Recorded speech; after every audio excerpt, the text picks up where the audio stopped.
आभार प्रकट करती हूँ। वैसे आप लोगों को ये मालूम है कि हमारी पार्टी कांग्रेस, बीजेपी व अन्य किसी भी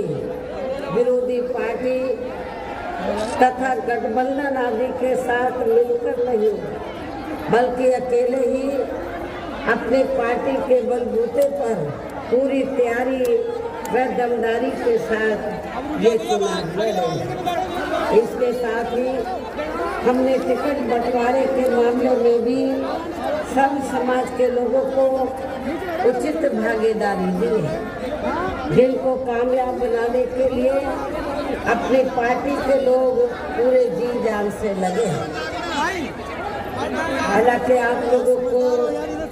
ये मालूम है कि आपके पश्चिमी यूपी में, वैसे तो पूरे यूपी में सब समाज के लोग रहते हैं, सभी धर्मों को मानने वाले लोग रहते हैं, लेकिन आपके पश्चिमी यूपी में अपन मामलों में रही गलत नीतियों एवं गलत कार्य प्रणाली आदि की वजह से ही फिर इस पार्टी को केंद्र में काफी राज्यों की भी सत्ता से बाहर होना पड़ा है, तथा यही स्थिति इनकी सहयोगी पार्टियों की भी बनी रही है, जिसके कारण ही फिर पिछले कुछ वर्षों से भारतीय जनता पार्टी व इनके सहयोगी दल केंद्र एवं काफी राज्यों की भी सत्ता में काबिज हो गए हैं, लेकिन इनकी भी ज्यादातर रही जातिवादी, पूंजीवादी, संकीर्ण, सांप्रदायिक व द्वेषपूर्ण नीतियों एवं कार्य प्रणाली आदि से तथा इनकी कथनी व करनी में भी काफी अंतर होने की वजह से अब ऐसा लगता है कि इस बार ये पार्टी भी केंद्र की सत्ता में आसानी से वापस आने वाली नहीं है। भारतीय जनता पार्टी भी केंद्र की सत्ता में आसानी से वापस आने वाली नहीं है, बशर्ते यदि ये चुनाव इस बार फ्री एंड फेयर होता है तथा आम चर्चा के मुताबिक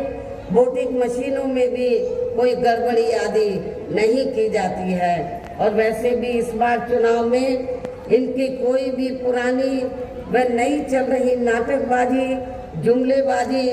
व गारंटी आदि काम में आने वाली नहीं है, क्योंकि अब देश की जनता काफी हद तक इस बात को समझ चुकी है कि इनकी पार्टी ने अब तक देश के विशेषकर गरीबों, कमजोर तबकों, मध्यम वर्गीय एवं अन्य मेहनतकश लोगों को जो इन्हें अच्छे दिन दिखाने के असंख्य प्रलोभन भरे वायदे किए हैं तथा अनेकों हवाई व कागजी गारंटी आदि भी दी है, तो उनका जमीनी हकीकत में अभी तक इन्होंने लगभग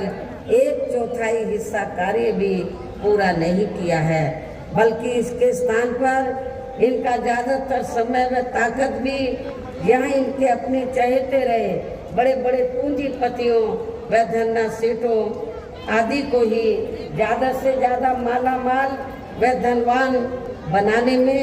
तथा उन्हें हर स्तर पर छूट देने में व बचाने में ही लगी रही है, जिनके अधिकांश आर्थिक सहयोग से ही ये पार्टी व अन्य पार्टियां भी अपना संगठन चलाती हैं तथा चुनाव आदि भी लड़ाती हैं, जिसका काफी कुछ खुलासा बॉन्ड की आई रिपोर्ट से भी हो जाता है। इसके साथ ही अब ऐसा लगता है कि कांग्रेस पार्टी की तरह ही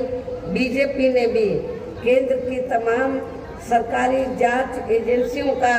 ज्यादातर राजनीतिकरण ही कर दिया है। इसके अलावा देश के किसान वर्ग भी वर्तमान बीजेपी की सरकार में शुरू से ही अपनी विभिन्न समस्याओं को लेकर काफी ज्यादा दुखी व परेशान रहे हैं और अभी भी हैं, जबकि यूपी में 4 बार हमारी पार्टी की रही सरकार ने इनके हितों का भी हर स्तर पर विशेष ध्यान रखा है। मैं अपने किसान भाइयों को ये कहना चाहती हूँ कि जब भी उत्तर प्रदेश में बीएसपी के नेतृत्व में सरकार बनी है, तो हमारी पार्टी की सरकार ने किसानों को खेती करने के लिए सस्ते दामों में तो समय से उनको पूरी सुविधाएं दी हैं और उनकी हर फसल का उन्हें उचित दाम दिया है। और आपके पश्चिमी यूपी में क्योंकि गन्ना काफ़ी होता है, तो गन्ना किसानों को मालूम है कि उनके गन्ने का भी हमारी सरकार ने वर्तमान या पहले जो भी सरकारें रही हैं उनसे कई गुना ज़्यादा दाम बढ़ाकर उनको दिया है। इतना ही नहीं बल्कि केंद्र में पूर्व की रही कांग्रेसी सरकार की तरह ही वर्तमान भाजपा सरकार में भी इनकी जातिवादी, हीन, सांप्रदायिक एवं पूंजीवादी सोच व नीतियों के चलते ही पूरे देश में सर्व समाज में से खासकर गरीबों, दलितों, आदिवासियों, पिछड़े वर्गों, मुस्लिम व अन्य धार्मिक अल्पसंख्यक समाज के लोगों का भी पूर्ण रूप से विकास व उत्थान आदि नहीं हो सका है। और इस संदर्भ में वैसे आप लोगों को ये मालूम है कि पूरे देश में यहाँ दलितों, आदिवासियों एवं अन्य पिछड़े वर्गों का सरकारी नौकरियों में वर्षों से अधूरा पड़ा आरक्षण का कोटा भी अभी तक पूरा नहीं भरा गया है। विशेषकर एससी व एसटी वर्गों के सरकारी कर्मचारियों का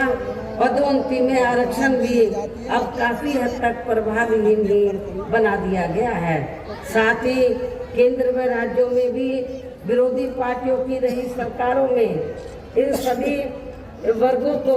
प्राइवेट सेक्टर में आरक्षण दिए जाने की व्यवस्था किए बिना ही इनकी सरकारों के ज़्यादातर सरकारी कार्य अब प्राइवेट सेक्टर के जरिए ही इनके बड़े बड़े पूंजीपतियों व धन्ना सेठों आदि को ही दिए जाने के कारण अब इनको पूरे देश में आरक्षण का बहुत कम ही लाभ मिल पा रहा है। इसी प्रकार इनका अन्य और मामलों में भी शोषण व उत्पीड़न आदि होना अभी तक भी बंद नहीं हुआ है। इसके साथ साथ मुस्लिम व अन्य धार्मिक अल्पसंख्यक समाज के